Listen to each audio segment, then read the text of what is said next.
చెప్పిన మాటలు చెప్పుడు మాటలు మిగిలేది శూన్యమే. 2019 ఎన్నికల్లో 151 సీట్లతో సంచలన విజయాన్ని అందుకున్న YSRCP party YS Jaganmohan Reddy sudden గా 2024 కల్లా అంటే కేవలం 5 ఏళ్లలోనే 11 సీట్లకు ఎందుకు పడిపోయాడు? అసలు తొలిసారి జగన్ గెలిచినప్పుడు మరో 30 ఏళ్లు జగన్ ని కొట్టేవాడు లేడు అన్నంత హైప్ వచ్చిన జగన్ అకస్మాత్తుగా పాతాళానికి పడిపోయి కేవలం 5 ఏళ్లలో ఎందుకు అంతగా దిగజారిపోయాడు? జగన్ ఓడిపోవడానికి అసలు కారణం ఆయన్ని ప్రజలు నమ్మకపోవడమా, లేక ఆయన ఎవరి మాట వినకపోవడమా? వినిపిస్తున్న వాదనలు, కనిపిస్తున్న కథనాలు చూస్తూ ఉంటే జగన్ ఓటమికి చాలా కారణాలే ఉన్నాయి. దాడులు, దౌర్జన్యాలు, కుట్రలు, కుతంత్రాలు, మర్డర్లు, మానభంగాలు, అవినీతి, ఇవే కదా జగన్ పాలనంతా వినిపించిన విషయాలు. పొరపాటున కూడా ఇదిగో ఈ కంపెనీ వచ్చింది, కొన్ని వేల ఉద్యోగాలు వచ్చాయి, ఇదిగో ఈ ప్రాజెక్టు పూర్తయింది, ఇంతమందికి మేలు జరిగింది, ఇదిగో ఈ పరిశ్రమ వచ్చింది, ఈ ప్రాంతం బాగుపడింది, ఇలా ఏ ఒక్క పాజిటివ్ వార్త ఒక్కటంటే ఒక్కటి కూడా జగన్ హయాంలో వినిపించలేదు, కనిపించలేదు.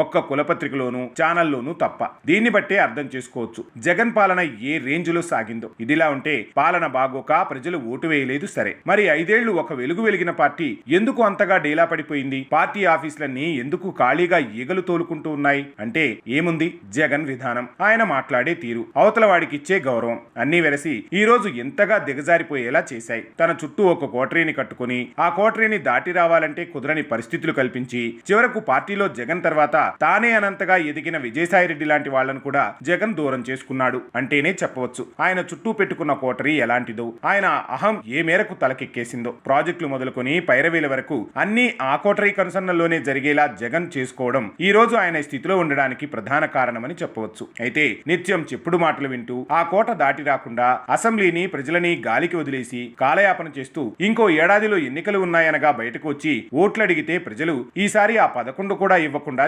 కొడతారు అనడంలో ఏమాత్రం సందేహం లేదు. ఏది ఏమైనా అహంకార కోటను బద్దలు కొట్టకపోతే జగన్ అండ్ పార్టీ ఉనికి కోల్పోవడం ఖాయమే మరి.